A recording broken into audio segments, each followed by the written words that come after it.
crafters. This is Raquel with Paints and Glitter, and I welcome you to part 2 of this tutorial with Tonic Studios Dies, Time Spent with Friends. I have already created the base and all of the pages of my mini album, and here I'm showing you how I decorated the back of the cover exactly the same way as I did the front. And now I'm going to move along to the spine of this mini album. In this video, you're going to see how I decorate all of the pages, and I will give you some little pointers here and there as I usually do. So what you see me doing here is applying a silver piece of cardstock. This is the only metallic color that I went with on this project, and I just applied that to the outer part of the spine, as you can see here, using Nuvo Adhesive, and I highly recommend the liquid adhesive. That's what I meant to say. And I've also taken a nice firm piece of chipboard that I've cut down to size, and I'm going to be covering this with decorative paper from the collection that I'll be using here, and that is also going to be linked below if it's still available, so that you can pick one up if you would like to. It's got this adorable little theme of Mary Poppins. So what I'm doing is applying double-sided adhesive to my piece of chipboard. This is going to adhere to that decorative piece of paper, which, by the way, does match both covers. Once I have that centralized there, I'll take my scissors, cut away at the edges a little bit just to remove some bulk. And then I do use this metal tool that I normally use for bookbinding. However, I've just gotten used to using it because it's nice and strong, but you can definitely use a ruler or use a bone folder and do the same thing, which is to press the paper toward the chipboard, apply adhesive, and then fold it over as if you were wrapping a present. So this is going to give you a nice firm edge to your chipboard, cover it completely, and it'll be nice and neat for you. And then you can definitely layer more adhesive here. I do recommend you use liquid adhesive, and there you go. You can place this on the spine of your book, and it's going to give it a nice professional finish. It is my preferred way of doing mini albums, and I've done several in this manner. Now moving on to page 1, the inside cover, I did take some other dies that I have from Tonic Studios, and you can pick up several different styles that have these little corner pieces that you can either use in a card or in a book. I layered them with vellum, and then I took another die that just cuts into the background, and it does cut a very thin strip, decorative strip. So I cut down a piece that would fit onto that page. It's maybe half an inch wide here. I'm pretty sure it is. And I tacked my die onto that piece of paper. And I'm going to run this through my small die cutter here. And what this will do is that it will just fill in some empty space that I have on that page so that the background of my paper doesn't show up. I am now going to layer that strip of paper onto another piece of red cardstock, and I applied that to my page, and I cannot wait to show you the final result of all of this once I get all of my little gems and all of that cute stuff added to add some shine. But here you see how I only adhered 2 sides of those little corner pieces, and I did add a little butterfly sticker. Then I took a decorative piece of cardstock, I folded it in half, creating what would look like essentially a little card. I put some matching twine around it. This is the same twine I used on the covers. And now I'm going to tack this piece of twine right onto the base of that little card. I measured it out to make sure I have room there to tie a little bow. I place my double-sided adhesive, and on top of this I am going to place a piece of paper from the collection that came with the little cut-aparts, and it has that adorable little carousel image on there. So now I can just tie this, and then later on I did add a little bit more to this, but you'll see that in the final walkthrough video. So it fits in there perfectly, and I can move on to my next page. Now for this particular page, I decided to just go ahead and adhere the decorative paper to the matting layer. And this again is using the largest dies in this collection. And once I have this applied onto the base here, then I'll move on to the decorative portion of it. And I was just pointing out there that the other pages do have pockets because I only added glue on 3 parts of that paper, but in this case I'm just going to apply all of the adhesive there. And I did take a die from my stash that is no longer available at Tonic Studios.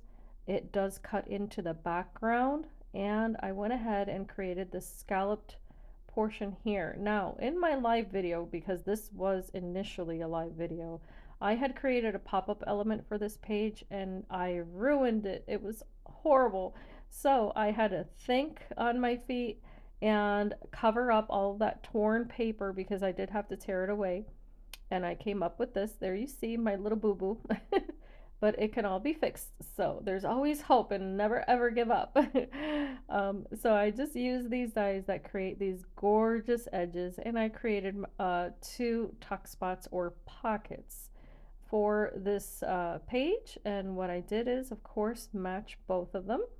So you can see that striped paper in the background and the white paper on top. And please do come back for the next video where you see what else I did with this, because that die set is just so gorgeous and I wanted to make sure that I had a nice comeback. But in any case, moving on to the 3rd page in this mini album, because I had already matted everything in the red, I'm now just placing the white layers here, and those are pockets.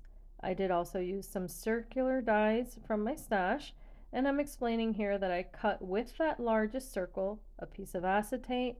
I cut with the smallest circle a window into my decorative piece of paper, and then cutting that acetate, I glued the acetate on the back of that little window that I had created, and I also had used all 3 of those circular dies to create the silver portion that you're going to see me add to this page.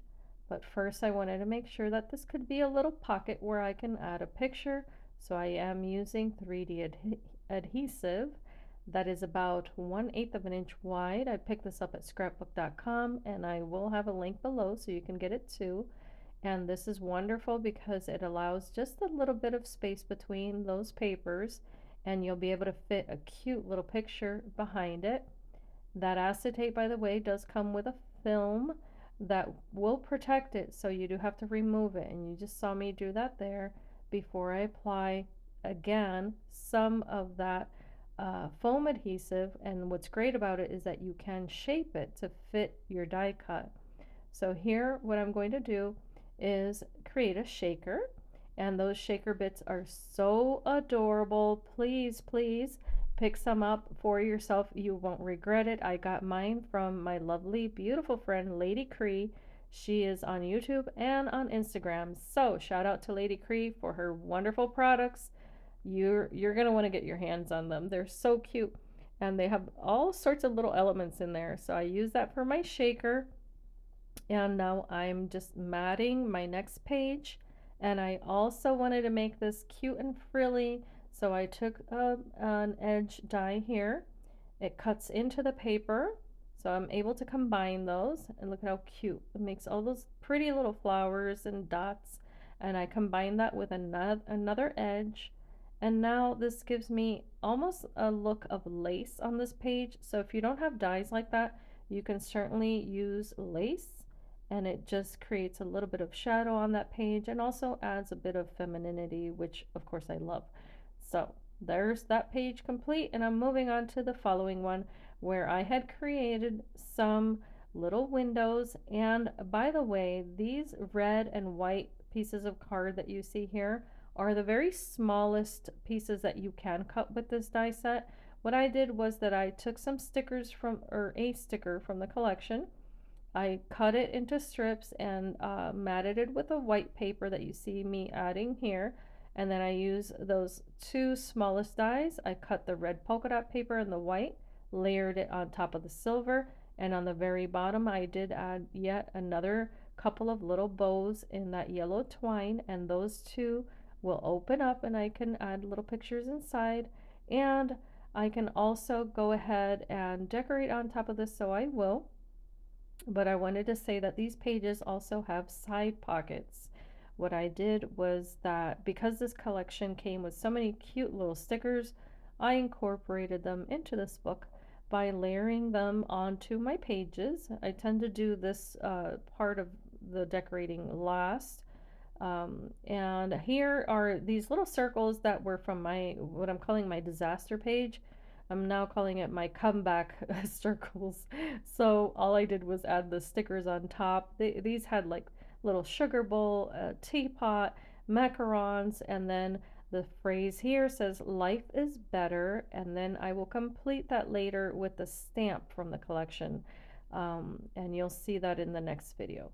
Here what I've done is I'm going to be decorating the very last page or the back cover of this book, and I took some inspiration directly from Jody Johnson, who has designed these mini album dies. She's spectacular at also decorating and doing all sorts of things with the mini albums, of course, and I saw her do this in a video and I loved it. So because I have a magnet on that last page, this is what I'm doing. Again, her idea is you take two pieces of paper and you essentially make two little cards that you then decorate as you wish, but it's helping you cover up the magnet that's there, and it also will open in opposite directions. So here you see me overlapping the two pieces of paper. Behind this one here is the magnet. So before I adhere this, I make sure that I don't glue it onto that back cover because I do have a little side pocket there. But I go ahead and place my little piece of paper and apply pressure, making sure that it didn't stick on the cover. And then I go in with my second one, but as you can tell, it is askew because I want it to overlap. And now I can go ahead and cover it with my little decorative pieces, and those were from the cut aparts, but there you see the magnet. I don't want anyone to be able to see that magnet, so I still have to cover that. And I took yet another little circle so that I could hide that, and I did decorate that with a little rose sticker from this collection. It just has the cutest little roses. So I took advantage of that. I placed my second magnet in between two pieces of paper here. So you're going to see how I sandwich that together. And now it looks like a little tag element or tab. I get those two words confused, so I apologize. But now I can decorate on top and all is well, and I have two little areas there where I can add more pictures into my album. Now I decided to go ahead and do a little bit of the cover, and for this I'm using the Eternal Moments die set from Tonic Studios. I will be coming back in the future with another tutorial with that set, but in this case I just decided to use a couple of these dies, which are absolutely gorgeous, just to add the decorative portion of the cover. So as you can tell, I did cut them out in two separate colors that do kind of nest together there. One of them was the silver, the other that blue floral paper, and I decided to take the sentiment from the sticker pack here that says beautiful, and that's going to be the sentiment on the cover of my book. And what you see me here is just trying to center that a little bit, but in the next video that you watch, you're going to see how I complete the decoration of this cover. And I had so much fun creating with this. I went ahead and cut apart yet another sticker. I wanted to incorporate that adorable little umbrella, and I hope that this video series has been helpful to you. As I always say when I make a video, if you do have any questions or concerns, feel free to reach out to me and I'll be happy to respond. But I thoroughly enjoy these dies. I very much enjoy making mini albums. It is my favorite type of paper craft because you can do so much with them. So I am so thankful to Tonic Studios for putting out this collection of dies that you can incorporate into your crafting and just mix and match and have loads of fun. So I look forward to seeing you in my next video. And as I always say, I hope that you can be inspired and be blessed. And thank you so much for watching. Bye bye.